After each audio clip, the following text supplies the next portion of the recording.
Hello and welcome to the Theorist Composer Collaboration, a podcast interview series highlighting modern composers and their compositions, hosted by music theorists.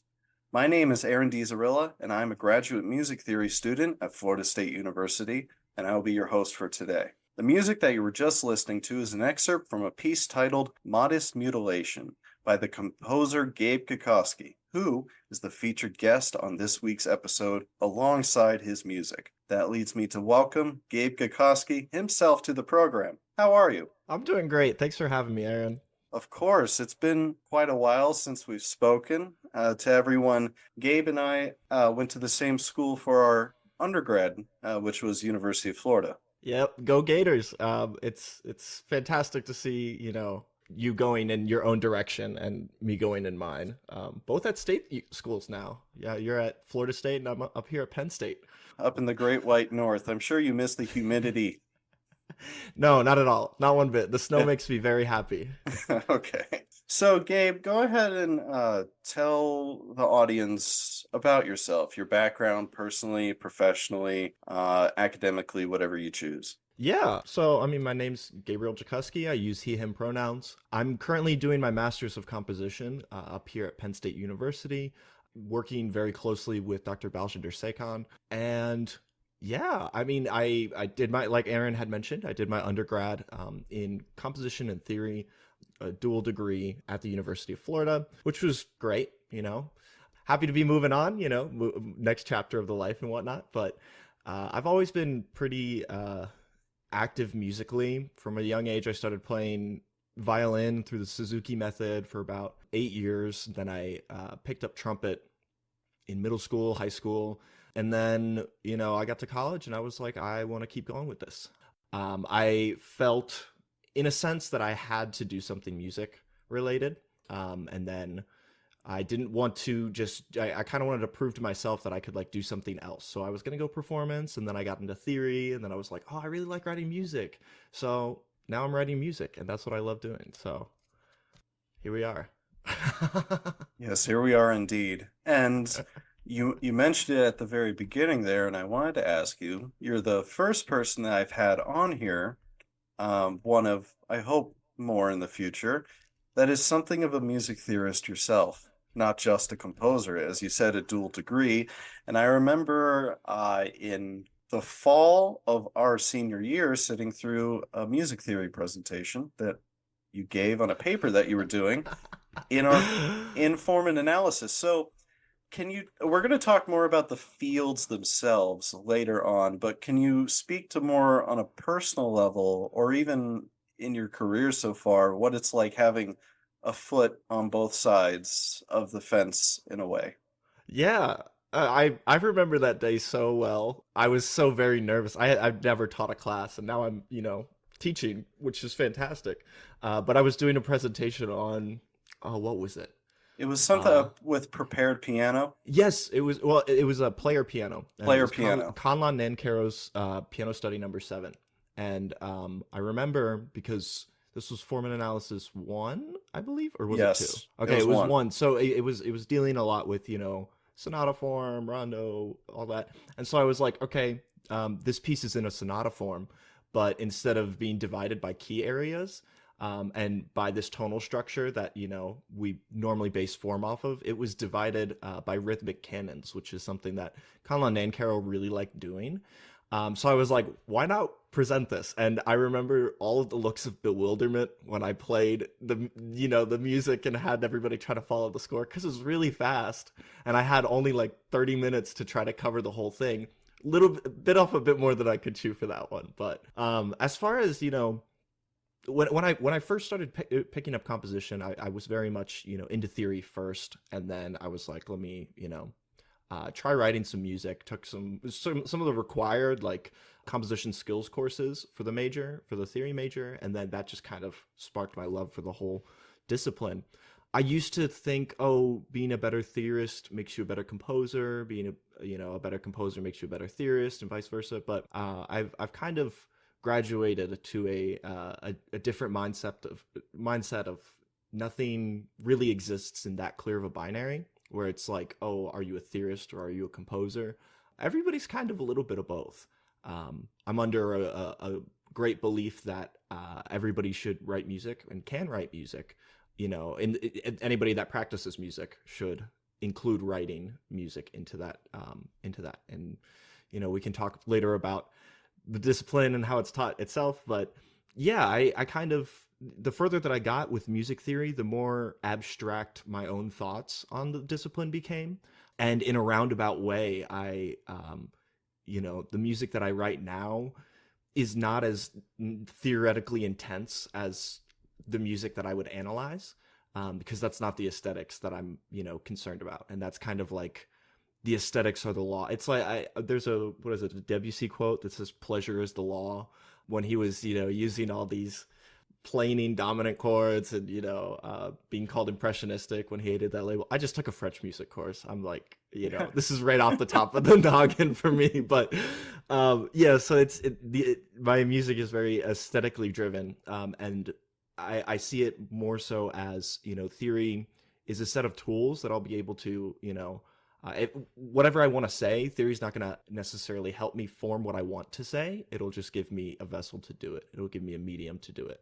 In reference to the first half of what you said, with that class that you taught, I think our professor, Dr. Pellegrin, could have prepped us a little bit better in that at the time, yes, we were talking about sonata form, but it was the Rhenish Symphony. It wasn't it was certainly not an abstract sonata form. And I think back to that presentation, and now I'm in a graduate music theory program at a pretty high up university, and that's right up there with the sort of presentations I see on a weekly basis. But at that point in undergrad, it was like, oh my gosh, what is happening? It was fantastic, though. You talked a bit about your compositional aesthetics and compositional style a bit. Can you speak to what that is? If you were to describe broadly or abstractly, if someone came up to you and said, what does your music sound like? Whether that's a style or a composer, however you choose to describe it.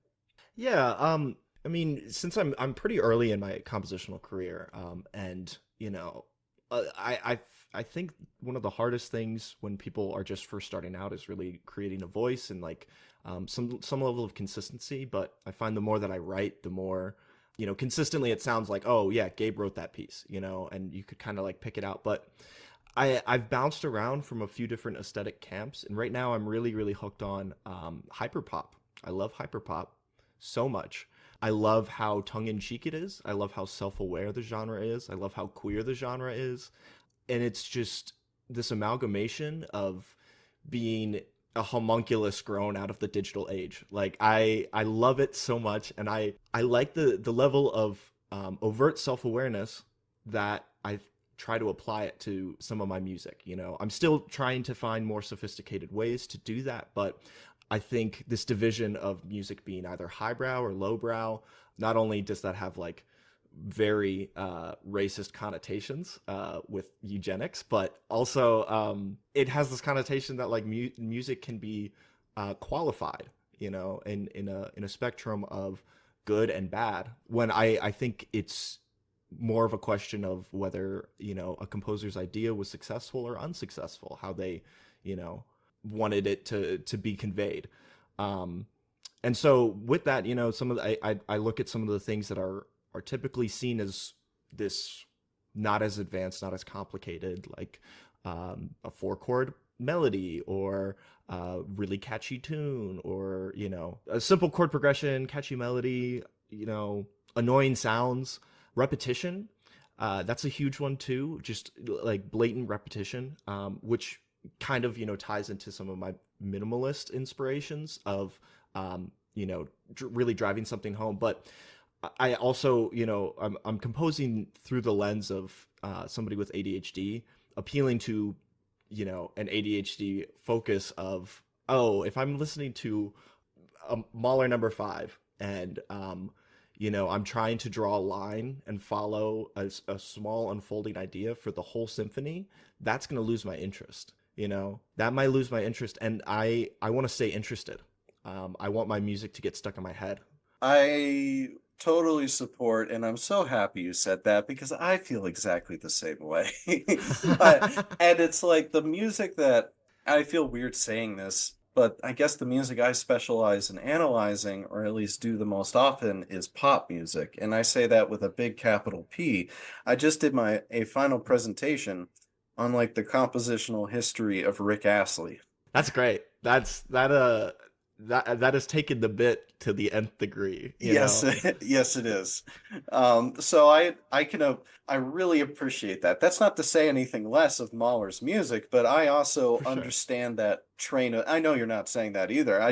I understand that train of thought greatly. Right. And I think it's, I actually am just finishing up a seminar on Mahler, which is really funny. Oh, okay. Yeah, I'm just, scraping exactly what I remember from my 2 semesters here so far. And, one of the things that I've talked about, I even, in one of the seminars that I audited at UF with Dr. Dahlman on music and audience, right? Like, analyzing the audience. The audience has really like changed from the time that Mahler was writing music and Strauss around that time, to today, where we see it a lot with music critics. Like music critics now are just trying to get space, like real estate, on a column. So they'll say heinous things or attention grabbing things and whatnot. But back in Mahler's time, music critics would get the score in advance and analyze it. That everybody was a theorist that would engage with classical music because that was like the popular thing to do. It would be, like today going to Forever 21 and buying a Childish Gambino vinyl, and reading all the liner notes and, studying that before listening to it. And, that's seen as kind of like indie today or whatnot, or cool, or falls under an aesthetic. But there's definitely just a different profile of how people listen today. And music historically is, one of the slowest changing art forms. If we look at visual arts, it's worlds ahead. We look at, if you look at like the music curriculum that we're being taught in our institutions respectively today and from 50 years ago, like if you take the syllabus of what it takes to get a master's in theory from 50 years ago to today, it's probably going to be like identical. It really is. you It know really is. it's gonna be like post, like 20th century theory, and then like everything before that, and that's the two. Like it's a binary. It's easier to do it, Let me tell you the four classes I took last semester, and three of them were required. It Mhm. was Intro to Schenkerian Analysis, Music Theory Pedagogy, Post-tonal Analysis, and Counterpoint. Yeah, I mean, and that would have been the same thing, back Yeah, then. it, Like, it's not to say that those aren't valuable subjects. They were great classes, and right. they're still important to learn in their own right. But it's just, like you're pointing out, it's a funny parallel of immovability. Yeah, this idea of what, like, and it's just kind of perpetrated by our field in general about, the past being the good old days.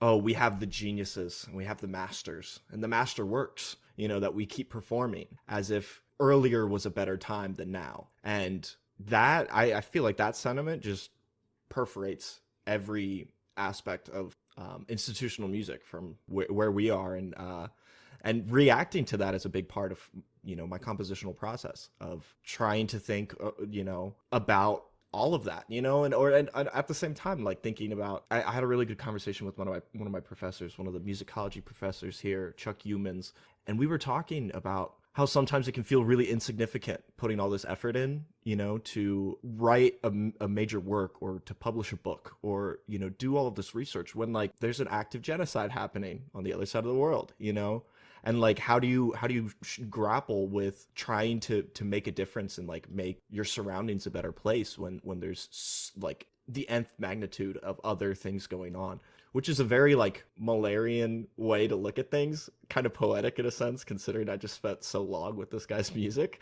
of this kind of fear of mortality, or like what's it all worth anyways, kind of vibe. So not to get depressing on the situation, but these are things that I think about when I write my music, and ultimately I kind of come back to the idea of building the world you want to live in and trying to affect a community around you and making it, trying to make the world a little bit of a better place for what you can experience in the current moment.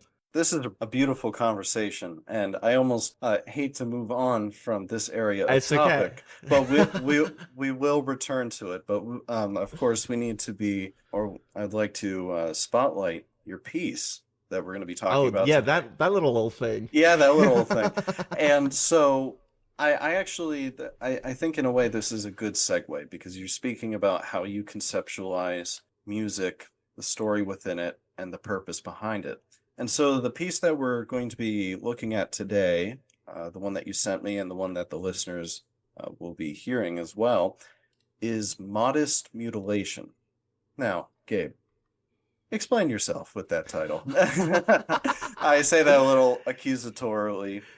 I had a strange reaction to that first one, and it obviously, as most things do, it made much more sense with the program notes. But can you speak to the audience about what that title is, the message of the piece, or what you were thinking about with it? I like titles. I keep a running list of like, oh, that'd be a badass title, or like, oh, I Oh, really like that, such a composer. Yeah, it's okay. Sue me, guilty as charged. But specifically with this piece, I knew how I was going to write it. I knew that for a really long time, tracing back to, when I first started composition, which wasn't too long ago, I was really drawn to Philip Glass, particularly, Einstein on the Beach and Knee 5 from Einstein on the Beach. Like we could even put a segment in here of clips from almost every single one of my pieces that derives from that.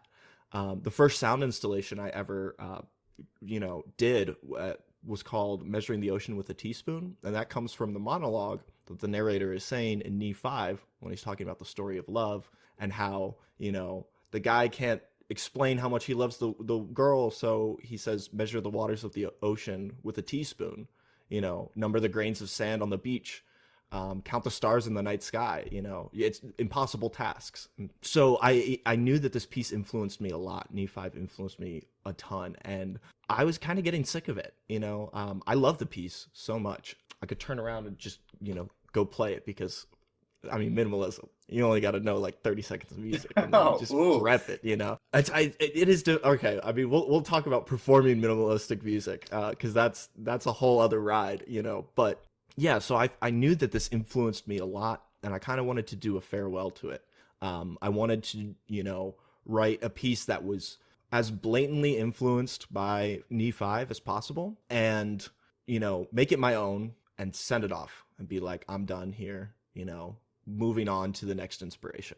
That there's kind of a sadness in that almost. It's like it's not to like infantile all of it, but it feels Mhm. like the end of Toy Story 3, like saying goodbye to like a whole mode of Yeah, life, you know? it definitely does, and I felt prepared to do that. A lot of the music that I write, I like to write about the human condition a lot, and specifically being in a digital age, and not just like the 2000s version of that where it's like, oh, the internet, it's so fast, but just what that actually means and how that's affected everybody. So I try to take individual moments that I feel and try to make them larger. I know there are a lot of composers, and I'm not saying there's anything wrong with this. I need a disclaimer, like straight up, that write music based on their own experiences, like exclusively. And that's completely fine.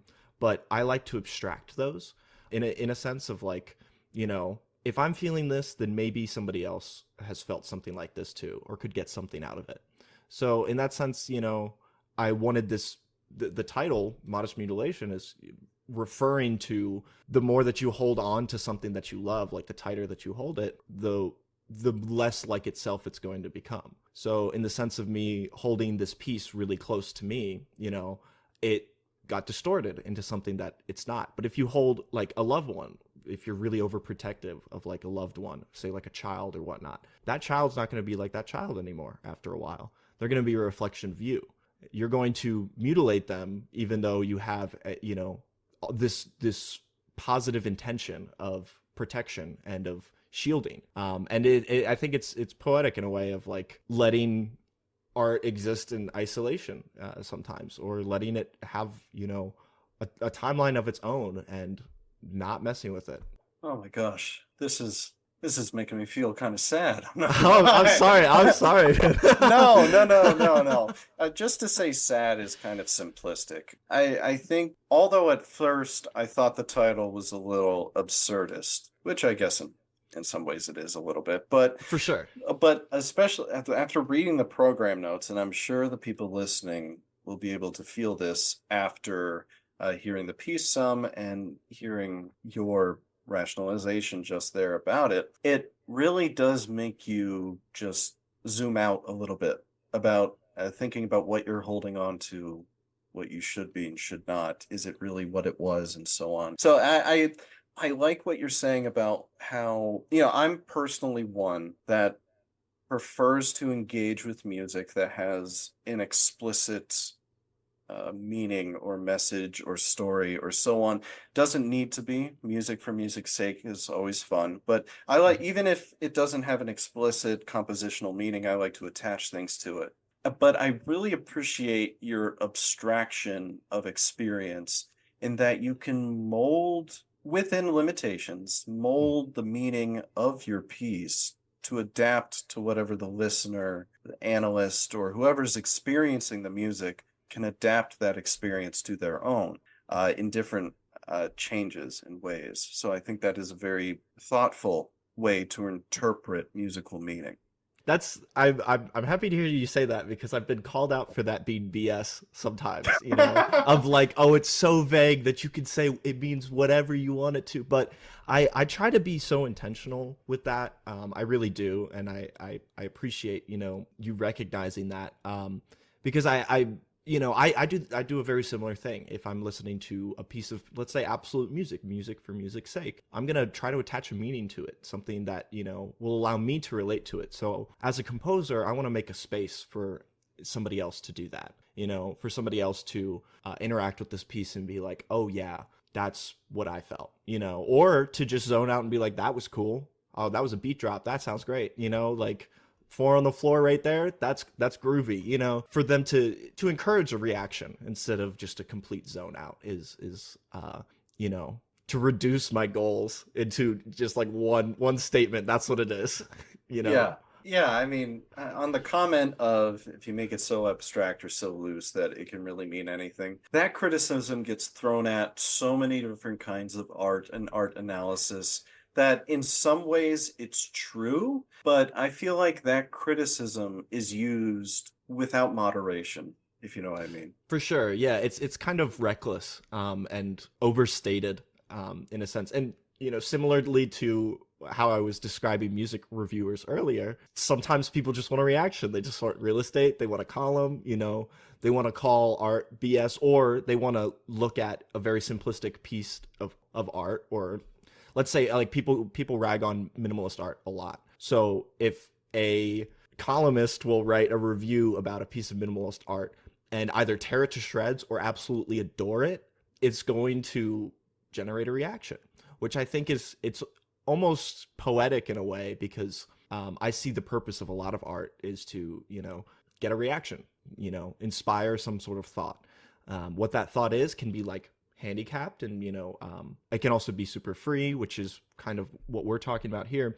But then when somebody reacts to it and wants their reaction to get a reaction, I like that is a level of that is, it's abstracted, because then itself, like, the column of then you're creating a canon around this initial piece of artwork, where there's now a reaction to the artwork, and there's a reaction to a reaction, and even the artwork could have been inspired by something else. So I'm really drawn to that ecosystem and that, like, lineage of like, oh, I wrote this piece, Modest Mutilation, and it's based off of a Philip Glass piece. And where did that come from? Oh, it's Einstein on the beach, so something about Einstein. Some people might love or hate this piece, and then they'll go write about it, and XYZ. It's a funny world we live in. It certainly is a funny world that we live in, yes. And I appreciate your takes on that. I think that's very insightful to an artist's intention and grappling with the reaction to such intentions. Now, so to speak about modest mutilation on more of a technical level, you detail this in the program notes. You use a particular method of analysis or data collection, granular synthesis, to help construct the piece. Can you explain as generally as possible to the listeners what granular synthesis is, what it entails, how you applied it, and how you decided on that as something to use for this piece?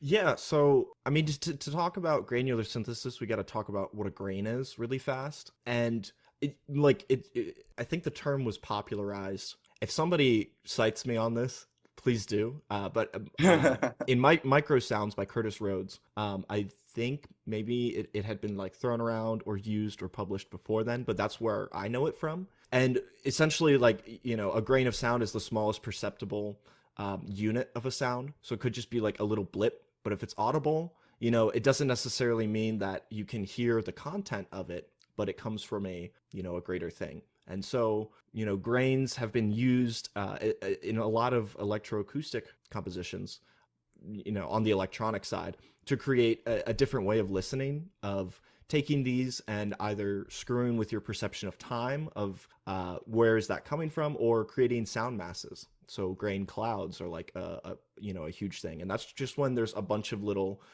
tiny sounds happening that may have come from the same source, may not have, but they're these small imperceptible sounds that together create a mass. And that mass is like a different way of engaging with music, apart from melody, harmony, rhythm, where it's just this blob, per se, of something that you can feel like a block, whatever, and that you can perceive as a mass. So with that, right, now that we know what a grain is, I got the idea from my colleague Brendan Sweeney, currently dissertating at University of Florida. Is Shout out, he Brendan. is he almost done? Is Brendan I almost? believe so. I believe he's almost done. He's living in DC right now, but is completely ABD. So yeah, all his coursework's done. He's just dissertating, Oh, good for dissertating him. on dissertating. Yeah. So I got the idea from him. He wrote a piece for the Jack Quartet, and he took one of Beethoven's string quartets and threw it through this sample granulator. And he, aesthetically, he wanted to create a new type of variation technique where if we think about, a theme and variations, theme is laid out, and then you just kind of add more ornamentation as time goes, gets more virtuosic, more whatever. But he wanted to put that through a granulator and break it up and then completely rearrange like this piece from an original thing. So I was like, I really like that idea too. I would love to see that patch. So he sent me that Max patch. I messed around with it, edited it, on my own, and essentially took sections of knee 5, put them into the granulator, which this granulator, it would go from either really small grains to large. So when we're talking about length of grains or, size of grains, it's just how much you can hear in that. I think it would go from like a fraction of a millisecond, which you can still hear. It might sound just like static or like, an audio artifact, up to like a second.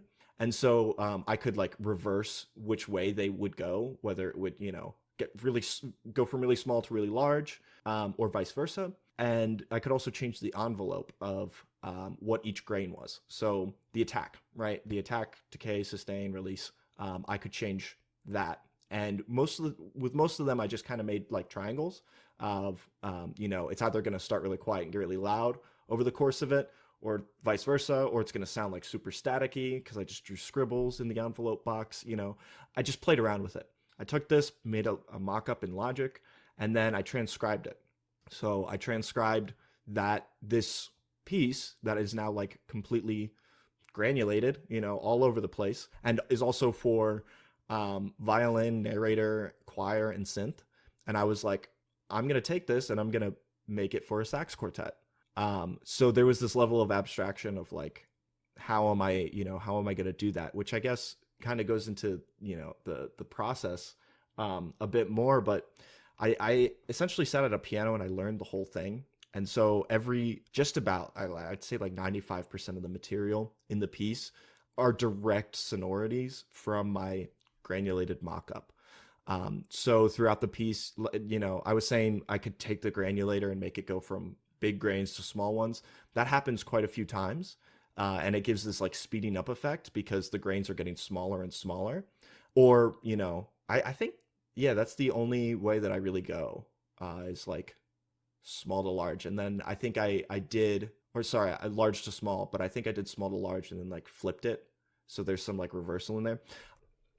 And then I was posed with this, since I learned it all on piano, I could tell just by listening to like a single grain, if I just looped it, I could tell what part from the bass line of the song that it was at. What part of knee five was it on? So if it was an A, then I knew it had to be this set of other pitches that were happening, or so on and so forth, right? Then I got to the problem of speaking. I didn't want my performers to speak verbatim. I wanted to abstract it just a little bit. So I came up with this idea of using voiceless articulations, which it's an imperfect system. I worked with a linguist, and I then found out after working with a linguist that like actual linguistic IPA and musical IPA aren't approached in the same way. To interject, what does IPA stand for? The International Phonetic Alphabet. So if you think, back to the Phoenicians trying to trade all throughout the Mediterranean Sea, creating the first alphabet, they are just like the basic units of sound internationally that like the mouth can produce, and different symbols will mean a different type of sound that you can produce. So if you can read IPA, you could read any language essentially. Not necessarily like the meaning. It's just talking about the phonetics, or the what it orally sounds like. But yeah, so I decided, I don't want them to speak. And the speech is also, I mean, part of that was the speech was getting so messed up that I didn't want them necessarily saying gibberish, but I still wanted it to kind of sound like gibberish and fit the vibe. So I went with these voiceless articulations that ended up coming out kind of like air sounds.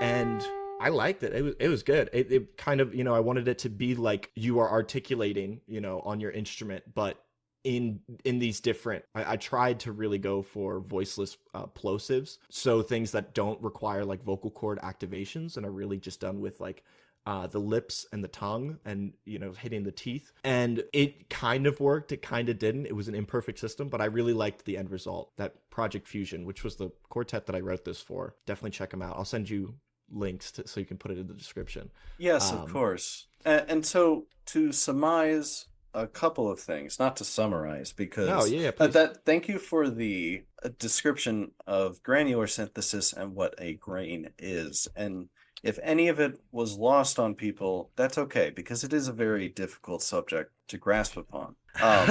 But I think you did a fantastic job of describing it. So you essentially use that method to compile different modes of data, to then use those as tools to construct the piece, to taking portions of it on a fundamental level Hmm. and plugging it in or adapting it.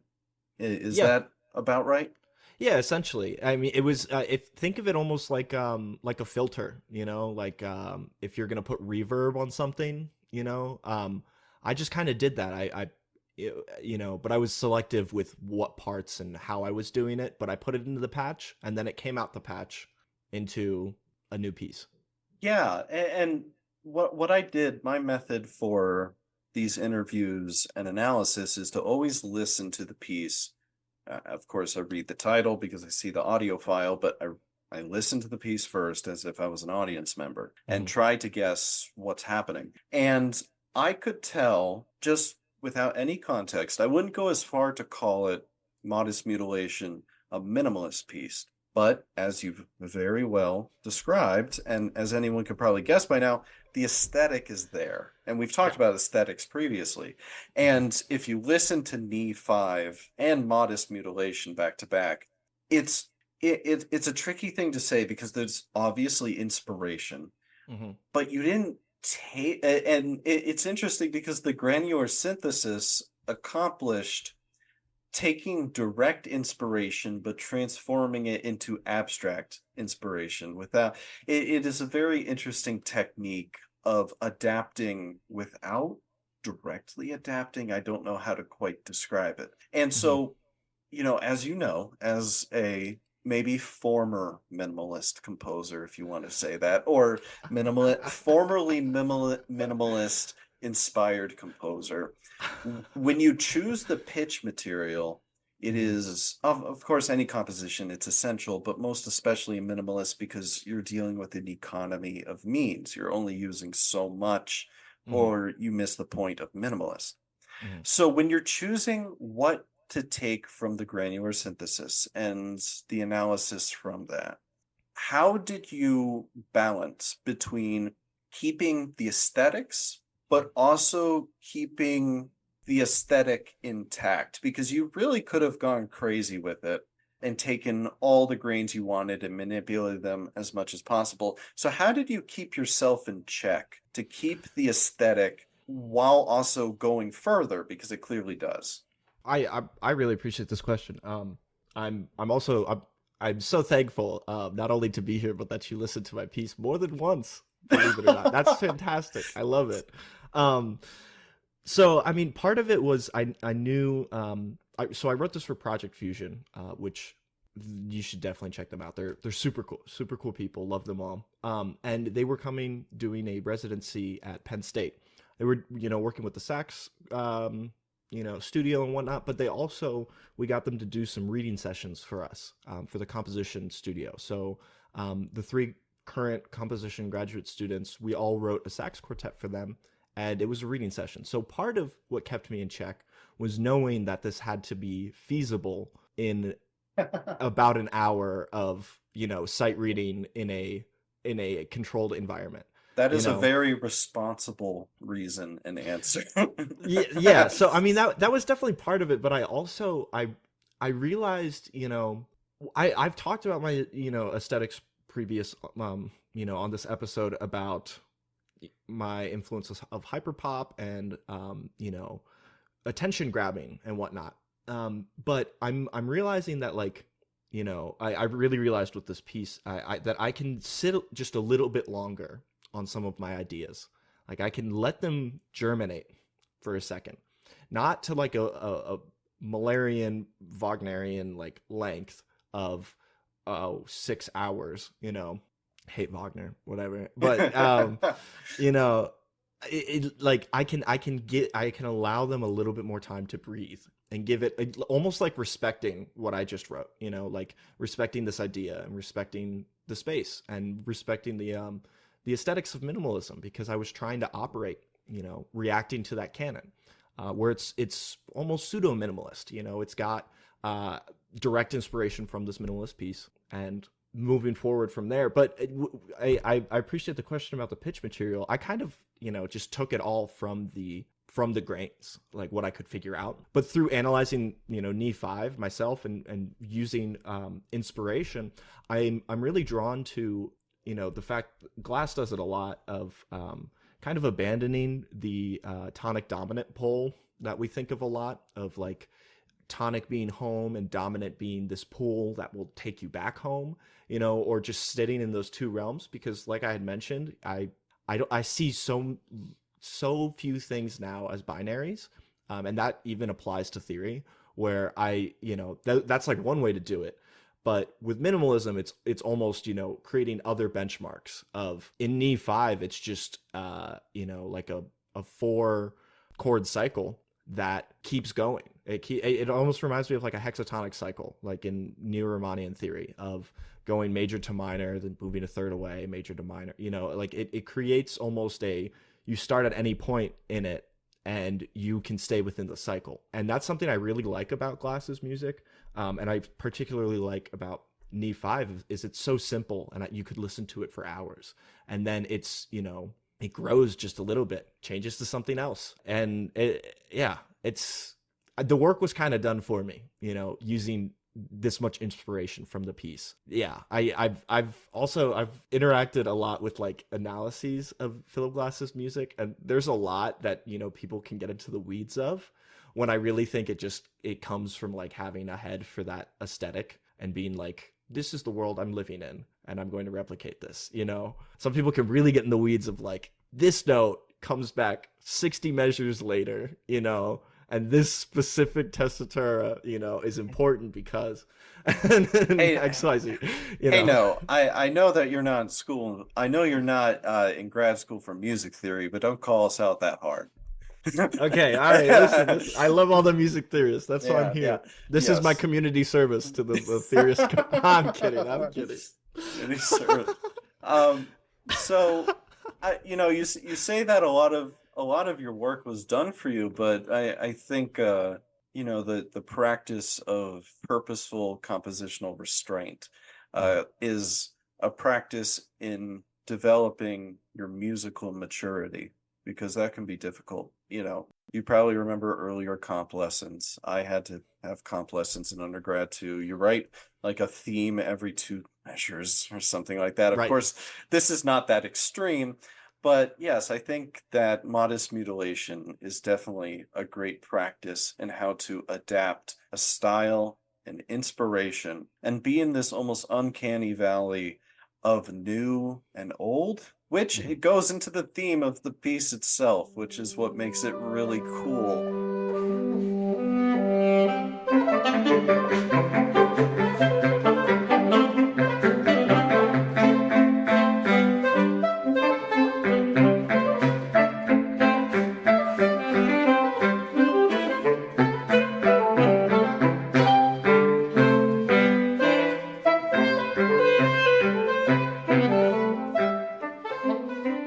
And so to go back to the IPA notation, Mhm. and the incorporation of mouth sounds and such. Let's say we're doing a narrative reading of the piece. I know Mhm. that it accomplished a timbral goal that you had to create variation Mhm. and whispery sounds and so on. But what in the story, the idea of the piece, the narrative, why were the IPA notations, where did you decide to place those within the piece? What is it saying, the intensity or lack of intensity Mhm. of those elements? So they correspond to the grains where people are speaking. So the whole piece is it starts with the synth going like A G C, not like that's exactly what it is. And then it has the chorus coming in saying 1 2 3 4 1 2 3 4 5 6 1 2 3 4 5 6 7 8, and then it has two speakers saying would it get or the sailboat, and all these little blips of things, and then it launches into a triple meter section of a narrator describing something else. So when I took these grains, the synth sounds or the sung sounds, I corresponded to actual pitches so that I could get those sonorities still preserved in modest mutilation. But when it came to speaking, that's when I decided to use the IPA. I was like, okay, so this part of speech, maybe it's the middle of her saying, so it comes out as like or sailboat, or things like that. It's chopped up, not necessarily perfectly or right on the beat, and so instead of using actual words to approximate that that would be a bit more of a literal approach if I just used the exact same words and had them speak them but chopped up how the Grange chopped them up. I kind of wanted to smooth out the edges, and that's where the IPA came in. Of it abstracted it in a way that like rounded it out and didn't make it feel as jerky as the premise of the piece is. The premise is very much section, section, section, section, grain, grain, grain, grain. One does not have to relate to the other. It could be choppy if I wanted it to, but that was kind of the experiment that I did with this. Of I purposely didn't put in a lot of indications that I wanted it to sound artificial and choppy, so that the musicians, when they read it, that they would smooth it out on their own, and it would breathe the new life of like organic mass into it, which I really appreciated, how Project Fusion approached that, and they did a fantastic job. I'm so indebted to them. Yeah, shout out Project Fusion if you ever listen to this. Oh, I hope they will. I'll be finding their social media accounts Oh, absolutely. Yeah, to I'll send it correspond to with. them. Absolutely. Yes. And so about the mouth sounds, this really wasn't with IPA, but one of the, I'm not going to say confusing because it wasn't disruptive, but Hmm. one of the most unsettling parts of the piece, something that maybe purposely was meant to not sit completely peacefully within the listener, is at the very end of the piece, you finish your texture, your melody, what you're doing, and you have a fermata over measure of rests, so an indefinite pause of rests or somewhat indefinite, and then a return of clicking keys that comes up in volume and then slowly fades away.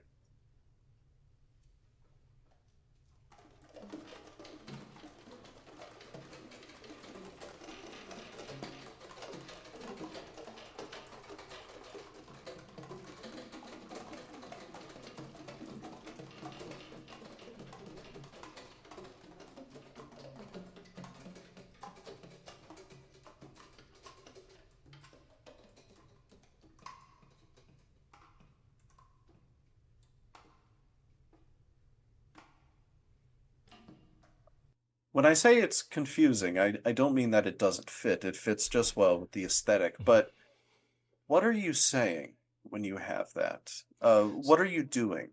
Yeah. So, going back to the how I organized the piece through the sample granulator, I either had small to large or large to small grains. Each chunk that I took had a progression of large to small for the most part. It had a progression.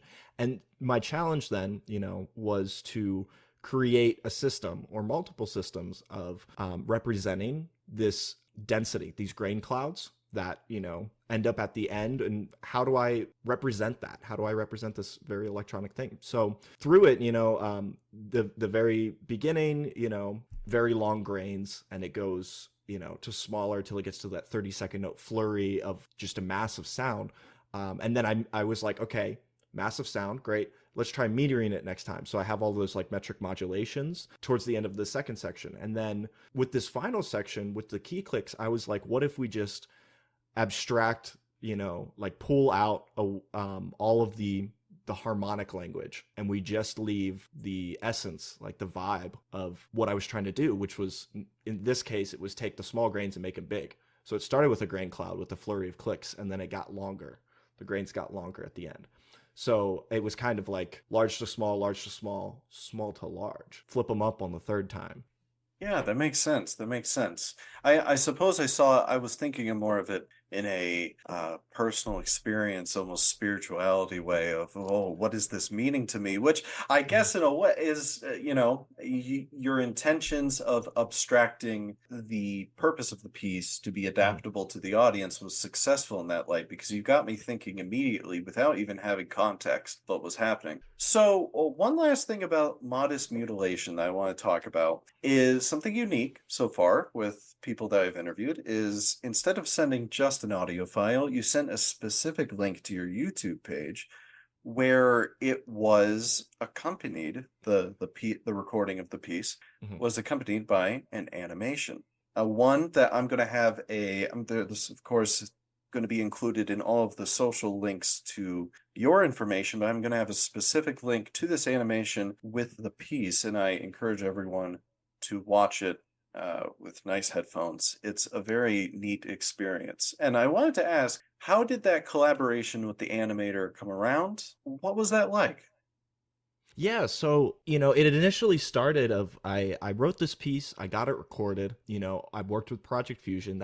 It was great. One of the things in the curriculum for our composition master's program here is we'll have these career building things. And one of them was like, oh, make a piece and attach a video to it. And I was like, okay, I mean, like, yes, I could do that.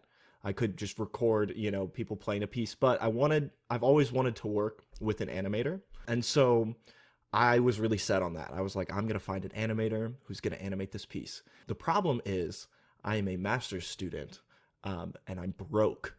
And animators are really expensive, and rightfully so, because it takes so much work to do a little bit, like a lengthwise of animation. So I approached some people, cold called them, and I ended up finding through a friend of a friend, Dernis Markov, and I will also give you the link to his socials.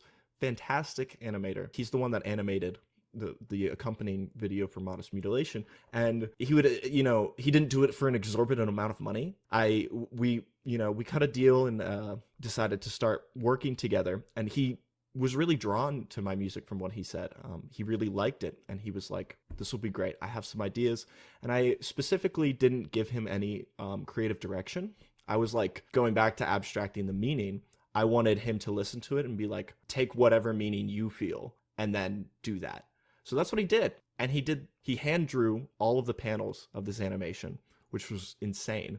And I worked together with Project Fusion to fund it so that he could be properly commissioned for this project. And when he finished, it was great. I premiered the video. It's great having the video now because I can it can be its own fixed media piece of it's taking that recording and the video, but also I have capability to make the video accompanying so people could play with like a movie score live if that's something they're interested in. Yeah, so it was just a really, all around a fantastic experience. And if I ever work with an animator again, it will probably be Dernis, because he was really good, really, really fantastic.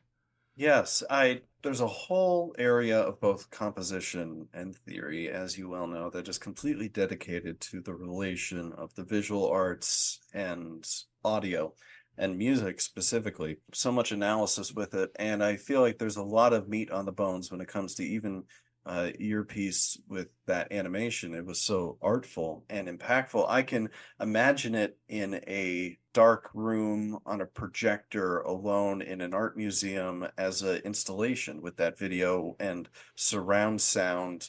It's just absolutely surreal to watch and listen. And of course, I'll make sure that the artist, the animator, what's his name again? Dernis Markov. Yes, we will make sure that it gets plenty of attention and notoriety for the beautiful work that he did. And I thought that was a great addition to your piece.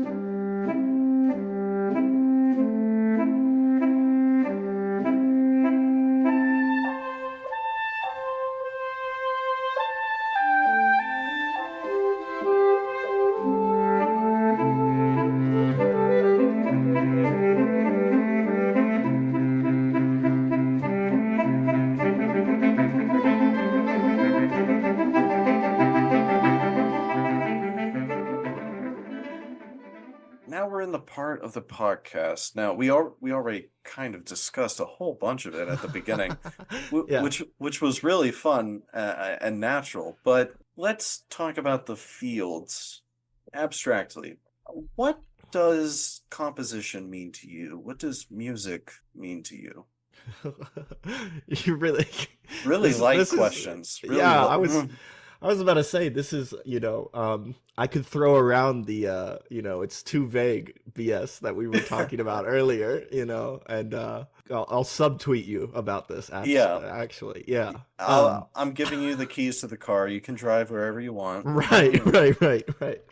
Yeah, well, so composition as a discipline, or theory, or No, just to you, the art of music and ah, what you do every day and what you're going to school for and hoping. Well, again, very light question with right. that. But what does it all mean to you?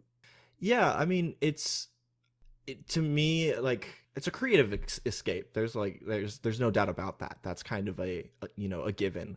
I know very few people that like survive in any form of music without loving it. It's like, and sure, people will fluctuate. I'll fluctuate of like, oh, am I really doing the right thing for me? Is this, should I just go pursue something else? Especially when I'm broke, I'm like, it would be really nice to do anything else right now. Go to trade school, drop out, a little bit of. I was talking to somebody, one of the professors who will go unnamed, and Mhm. he was like, "Yeah, I actually really like it when people drop out of music school, because it shows a level of self-preservation and like self-care that the rest of us don't have. What kind? I guess you get an A for honesty, but Right. what kind of comment is that? Right. No, no, it was definitely like tongue in cheek kind of thing of like, like no professor's like, "Oh, I hope you drop out." But it's kind of like a silver lining. Hmm. But yeah, I mean, music to me, like I was talking about, is really, building the world that you want to live in. And I really like all the people that I've met, for the most part, like in the contemporary music field, performers, composers, and it's a world that I really want to be a part of, and I want to contribute to, and I want to give back to this ecosystem and participate, and be around these creatives, and because it's a very fulfilling thing for me to be able to talk about music and to like talk to you on this podcast. This is fantastic. This is the most fulfilling to me, is being able to like talk with other creatives about music. Music is like, I mean, I don't think it's universal language. I think it's more than words. It's very transcendental in that way, and it's very broad, and it needs a lot of change too. And so I feel like the more people that are in music, the more variety of approaches that we can find. And so I kind of feel like I'm doing a small part of that, of just adding variety. Notice there's no qualification to that of like good variety, bad variety, because I don't think that really exists. Just having more people expressing themselves in a vulnerable public way, I think is healthy, and empowering to other creatives. Yeah, I understand that perspective. It's a very all-encompassing one as well. And so maybe more specific to, you've already somewhat answered this. If you want to expand on it more, or you can just repeat yourself, it's really up to you. Composition as an entity and music theory as an entity. I find it interesting that you said, that in of itself, and even the dynamic of this podcast is somewhat of a binary. You have the whole intention is to have one theorist and one composer, or at least one person who mostly identifies as a composer, one who Right. mostly identifies as a theorist. And I mean, even at Florida State, I don't know what it is at Penn State, but it is a binary within our department. We're one department, but there is the composition side, there is the theory side. And you talked about earlier about the conjoining, or at least not necessarily the conjoining, but the spectrum between the two different areas Mhm. and the usefulness, the utility, or the importance, so on and so forth. What are your thoughts on the field of music theory and composition, the intersection of such, the efforts to combine them or even separate them? Yeah, I mean, great question again. You came with the heavy hitters. What I really mean by like I don't really, I try not to see things in binaries, as is I think there's a lot of beauty in nuance.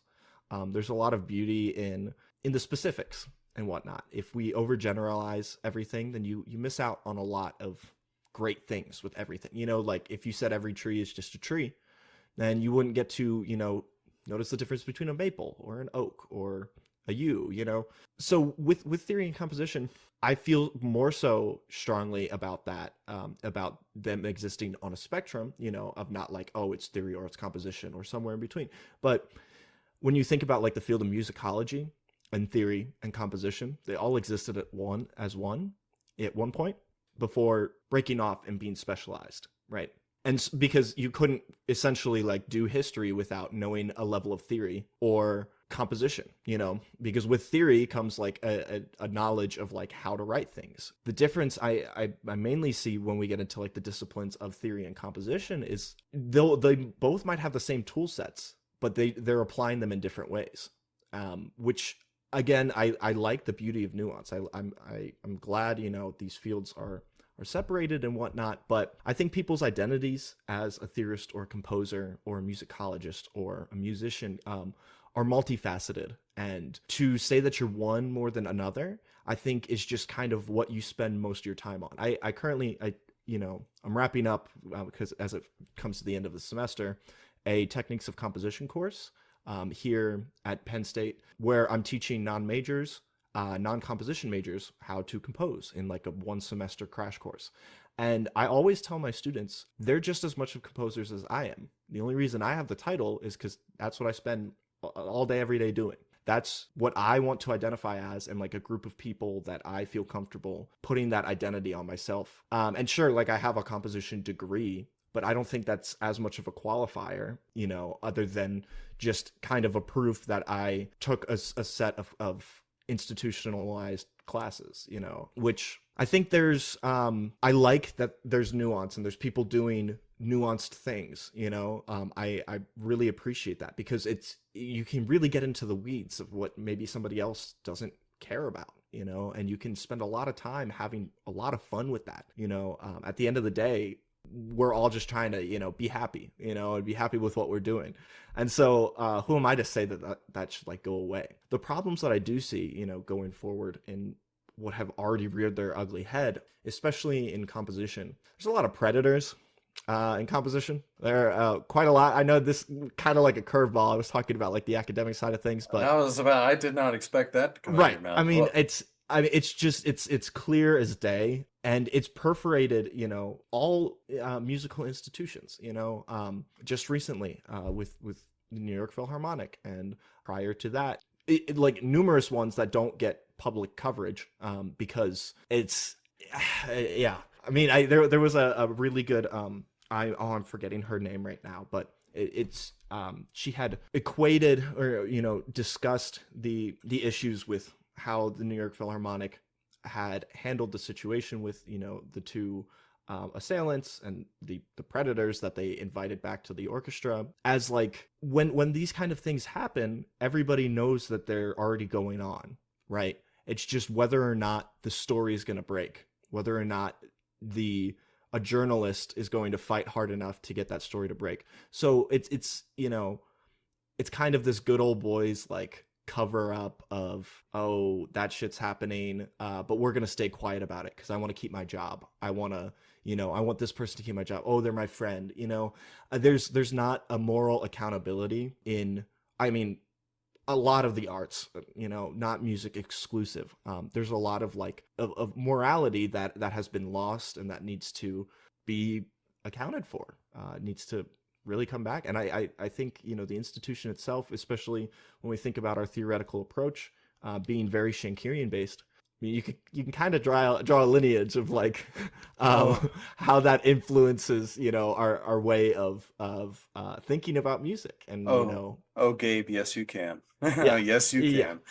You know So it. it's yeah, and I know that's like that's a lot, and I'm definitely, I don't feel qualified or comfortable to talk in depth about necessarily these subjects, but I think it's an important thing that it has to be at the forefront of everybody's mind for things to change. And it sucks that that's the way that it has to be, but that's how it has to be.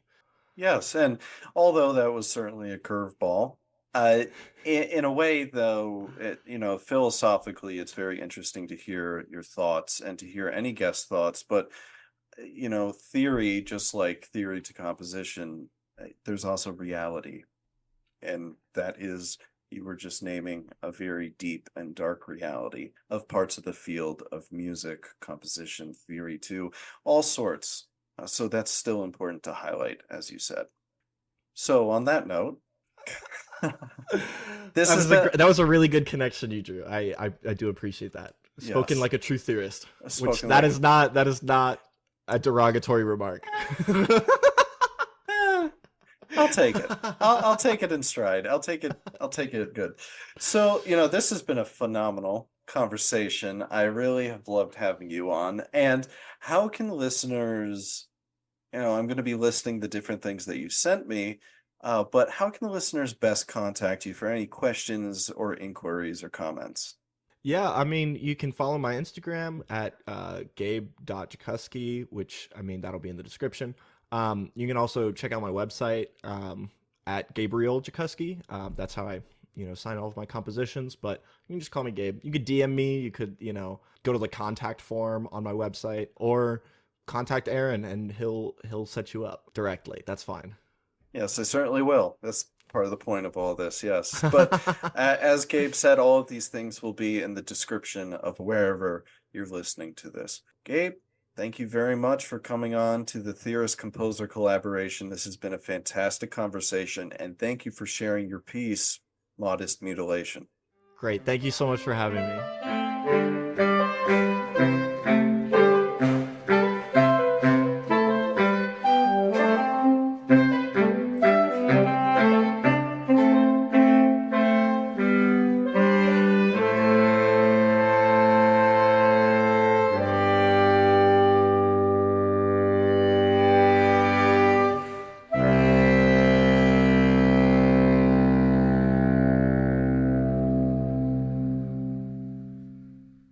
Hello, this is Aaron again, and I want to thank you for listening to this episode of the Theorist Composer collaboration. Another big thank you to Gabe Gekoskie for joining the program alongside his composition, Modest Mutilation. In the description of this episode, regardless of the platform you are on, there will be links to Gabe's website, email, and social media, and I would appreciate it if you could show him some support. His information will also be readily compiled on the corresponding contributor page on our host website as well. Modest Mutilation was performed by the ensemble Project Fusion, as Gabe mentioned in the episode, and a link to their website will also be in the episode description. Additionally, there will also be a link directly to the YouTube video containing the animation that Gabe mentioned, created by Dernis Markov. I would encourage you to go and show support to Gabe, Project Fusion, and Dernis altogether. For further updates and notifications on the Theorist Composer collaboration, make sure to subscribe to our email listing on the homepage of our host website and follow our Instagram and Facebook pages. Relevant links are in the description. You can also listen to future episodes through our host website, Spotify, Apple Podcasts, Amazon Music, and YouTube, so make sure you subscribe to the platform of your choosing. Again, all relevant links are in the description. TCC episodes are posted weekly on Mondays, and don't miss our weekly blog posts, which go live a few days after a new episode is added.